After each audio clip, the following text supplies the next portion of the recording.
I call the meeting to order.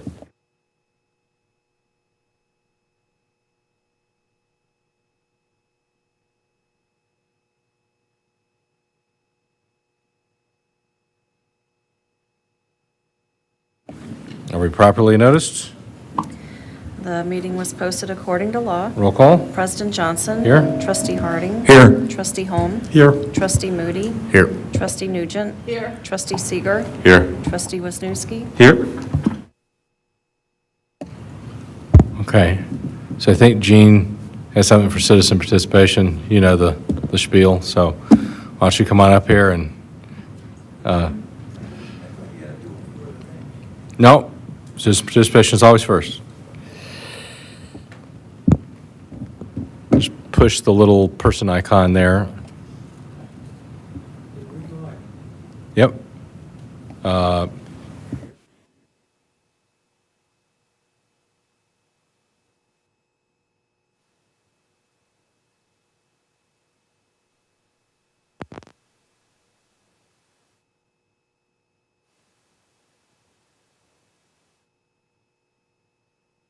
Probably don't. There you go. Oh, there. Good evening, board members, village employees, fellow citizens. My name is Gene Rosmarin. Village employees, fellow citizens. My name is Gene Rosmarineski, 2968 Main Street, East Troy. I'm here to give a short talk about an upcoming candidate forum that we're planning to do for the Village of East Troy trustee candidates. Since the village has 4 trustee candidates and 3 positions on the ballot in the April election, the Tri-Troy Beacon is planning a candidate forum like we did last year to help the voters learn more about the candidates. The candidate forum will be held at the Village Hall on either Friday, March 20th, Friday, March 27th, 6 p.m., both those Friday dates, or Saturday, anytime between 9 and noon. An email was sent out asking the candidates for their date preferences, so we'll pick according to what they tell us. As we have done in the past, we've asked the candidates for their biographies and answers to a short questionnaire. We will post their biography on the Tri-Troy Beacon Facebook page when we receive them. So far, we received and posted Adam Duda's bio. We will also post our answers to the questions like we did for the school board candidates. We have 2 scheduled other candidate forums you might be interested in. Town of East Troy, March 19th at McQuantico Baptist Church. The East Troy School Board, March 24th at the Community Center. I left a few flyers on a table there if you're interested. One of Tri-Troy Beacon's missions is to inform voters about candidates for all the board positions in the East Troy area so they can make informed decisions when they vote. Thank you very much. Thanks, Gene. All right. We'll move on to consent agenda. One motion and a second. We'll approve all the following items. Any item may be pulled from the list and voted on separately. Make a motion to approve the consent agenda as presented. I'll second. All right. There's a second somewhere. Questions or discussion? All those in favor? Aye. Opposed? Motion carries. Miscellaneous business. Item 1, discussion and possible action as to proposed development by MFT East Troy LLC of parcel number RA 4704-00001. Oh, okay. For anybody watching on the stream, apologies for having technical difficulties this evening. Our camera's not working, and Chris, that's why you can't see us, but we can see you. So, Chris, is this one for you? Sure, yeah. So this would be the development agreement for the MFT property. It's been discussed a few times. We actually did the offer to purchase back in November. Essentially, it's the same structure as the other development agreements that the village has done in the business park, where the property is being given to the developer in exchange for value being guaranteed, in this case, $3.5 million. That's about it as far as the development agreement itself goes. There has been some discussion today about the developer hoping to close this week yet.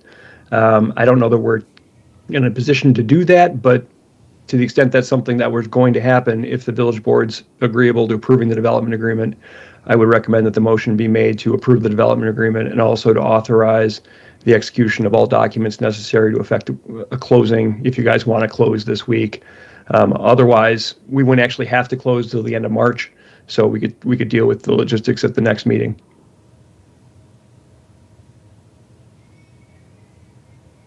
Any questions for Chris? I'll make a motion to approve the proposed development agreement with the caveat of allowing for paperwork to be submitted for the closing of the property as well. All right, I have a motion and a second. Questions or discussion? I have a question. Yeah. For Chris. I just want to make sure there aren't any assumptions in the agreement. Any assumptions about what? Just any guarantees that we can't guarantee?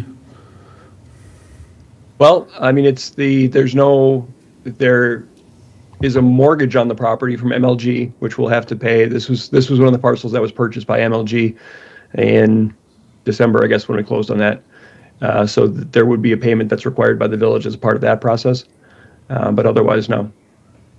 There's no other outstanding offers on this one. Who's the developer constructing it? Are they doing this on their own? How's that? Modern Fence will be the end user. Right. Have they picked MFT it? LLC Got it. Okay. is the entity. Okay. All right, we have a motion and a second. Any other questions or discussion? All those in favor? Aye. Opposed? Motion carries. All right, item 2, consider modifications to deputy treasurer's job description and job grade for 2026 recruitment. Eileen? As I've previously discussed with the board, our deputy treasurer is retiring this summer. I've had some issues recruiting for this position. I do feel like there's a little bit of mismatch in the past regarding the education requirements and the job duties. I did ask Cottingham Butler to take a look at the position in advance of doing the entire market update this year. They did say that without the changes of shifting any responsibilities, but just enumerating more of the details of what this position was doing and considering the education requirements, they would move it from a grade E to a grade F during this market update. If we did add the expanded responsibilities, which I had included the job description with yellow highlights that went from a grade E to a grade H, comparing at the control point, which is considered 100% of market pay, was about a $10,900 a year difference in salary, and then another approximately $1,600 in costs for the employer related to taxes and pension. So I'm looking for direction from the board whether the modifications to the job description are appropriate, including the yellow highlights or not. I'd like to begin advertising the position in March, which would allow for a 4 to 6 week training period prior to Kathy's retirement. Are there any questions on this? I think with the things you place in the document, it does make sense that it should be moved up another grade. And I get the sense this will be a benefit to you as well to have somebody with this skill set. Correct. And you're not the only IT person now. Yeah, hopefully we find somebody that has both of those skill sets. That would be really nice. I'll make a motion to approve the modifications to the deputy treasurer's job description and the job grade for the 2026 recruitment. I'll second that. And just to clarify, the modifications include the yellow highlights and then the title change. Yes, that's Okay. what I meant. All right, questions or discussion on the motion? All those in favor? Aye. Aye. Opposed? Motion carries. All right, item 3, consider award of 2026 microsurfacing project. Jason? Okay, for 2026, we're not doing a street reconstruction. We're looking to do a maintenance project, preserve some of the existing pavements we have. We're doing a microsurfacing project, which is similar to what we've done in the past. Basically, it's adding an oil and then doing some crack filling and some flex patching, which is a form of crack filling, which fills in bigger voids. And then adding the surface on the top, the aggregate. We're looking to do almost the entire Trojan subdivision, West Street, and then Division Street from Highway 20 to the square. And then to flex patch Honey Creek Road to preserve that. We got 2 bids, low bidder being Struck and Irwin, which again has done multiple projects for us in the past, so we're recommending moving forward with the low bid. I'll make a motion to award the 2026 microsurfacing project to Struck and Irwin Paving for $1,027,840. I'll second that. All right, questions or discussion? Is there any opportunity to use the remaining budget to do more later in the year? That is actually something Tim and I have already talked about. Because we got favorable pricing, we might try to change order another street in just to get some more done. So I'll probably be coming back to you with something on that. You're always coming back to us with something. Well, it's because he's under budget, and so he can do more. That's the Good idea. pick. That's the idea. All right, any other questions or discussion? All those in favor? Aye. Opposed? Motion carries. All right, item 4, consider award of corporate circle / Main Street sidewalk / stormwater project. Jason? So this is our big project for the year. We had the bid opening on that, so you'll remember this is the corporate circle extensions. There's currently 2 dead ends in the existing business park, and we're going to complete those, the loop out there.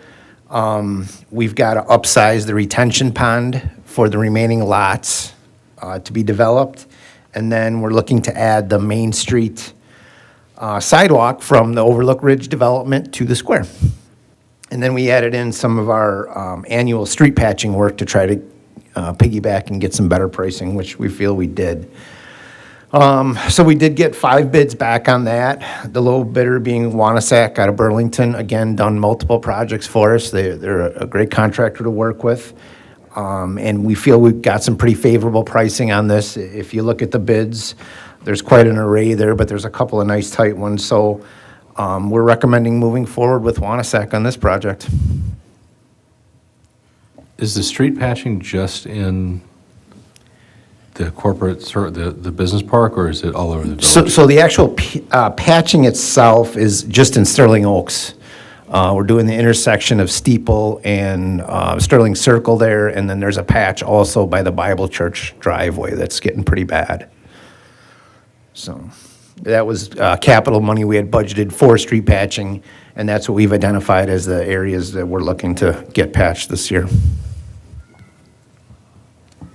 I make a motion to award the project to Wanasak Corporation for $770,805. Second. All right, questions or discussion? All those in favor? Aye. Opposed? Motion carries. All right, item 5, consider release of impact fees for library project operational cost study. We have Tammy here. If you have any questions, I'm here. Hopefully, the memo I sent was clear, and you had a chance to look at the drawings, which are beautiful. But before we move forward in asking for a location and starting the major fundraising, we just wanted to have an idea on what the cost was. For example, we got from the architect the projected utility costs, and they were quite shocking. So since then, Mary's worked with finding somebody who we might potentially get a grant for to put solar panels in, and somebody who we might potentially get a grant for to put solar panels in to defray those costs. But we need to know what impact there might be in offering more programming, maybe more hours and things like that, what that would do with staff and things. So we had 2 firms that we received quotes from. The one was recommended by HGA because they'd worked with in the past, but they'd never done library work, and their quote was quite high, $5,000 to $8,000, and it included. So it was very also non-specific. $5,000 to $8,000 is a pretty broad range, and I looked at some of their work in the past, and their calculations asked about like income from the building, what income would be generated, which of course doesn't really happen with the library, whereas JT Library Planning is somebody who's actually in the field, and he's significantly less. So we're just asking for impact fees to help to pay for that before we come back for the next step. Well, I'm glad that we're making sure that before we go build something, we can afford to run it. So that's really good. No, and we don't really, we struggle with good uses for our impact fees. So I think this is a good approach. I wonder if Ellers would maybe be able to give us also some comparable information for other municipalities, just as a data point. I don't know if Brian or Kayla would have any of that information. I can check. Okay. I can reach out to him and check. Make a motion to approve the release of impact fees for the operational cost study for the library. I'll second it. Questions or discussion? That's up to $3,000? Yes. Thank you for clarifying. All right, other questions or discussion on the motion? All those in favor? Aye. Opposed? Motion carries. Thanks, Tammy. And before Tammy leaves, I just want to acknowledge what she's been doing to the board. I mean, she's the director of the library. She's managing personnel issues. She's been down a person. All the regular things, doing a lot of work with this project, endowment fund. We are very fortunate to have you in that position. Thank you. Very exciting.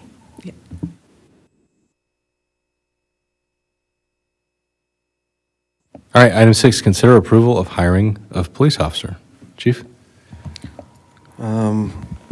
This memo is from the deputy chief. They did interviews last Monday, and this was a candidate that they focused in on. I interviewed him for a little bit on Monday before he left here because they really liked him, and I did too. He's got some good experience. He's been in law enforcement for 13 years total at a couple different places. He's been in Burlington for 7 years, I believe, and he's looking to make a change. So he's got some good experience. And obviously, we're still working through the background investigation, all these things, and we're hoping to have it done before the next board meeting. That's why we brought it to this one, just to get approval. It's all pending on all these things that he's got to get through first. So, I'll make a motion to approve the hiring of police officer Matthew Dennis, contingent on passing all of the testing? Pardon? Exams, thank you, et cetera. I'll second. All right, questions or discussion? All those in favor? Aye. Opposed? Motion carries. All right, on to ordinances and resolutions. Item 1, Resolution 2026-02, adjusting sanitary sewer service fees. Our ordinance does not require resolution, which is kind of unusual, and I think we're going to bring that back to fix that.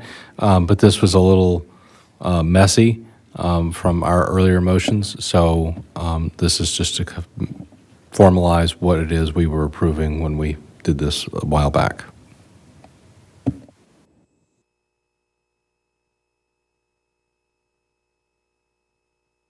I'll make a motion to approve Resolution 2026-02, adjusting sanitary sewer service fees. I'll second that. Questions or discussion? All those in favor? Aye. Opposed? Motion carries. Staff reports, item 1, municipal court, January 2026. Any questions on that? Did we get the software upgrade, or there was some sort of software change there? Unfortunately, so we're going to be carrying over the funds we had budgeted for the software. The software that the court clerk would like to go with is a very common software in the state of Wisconsin.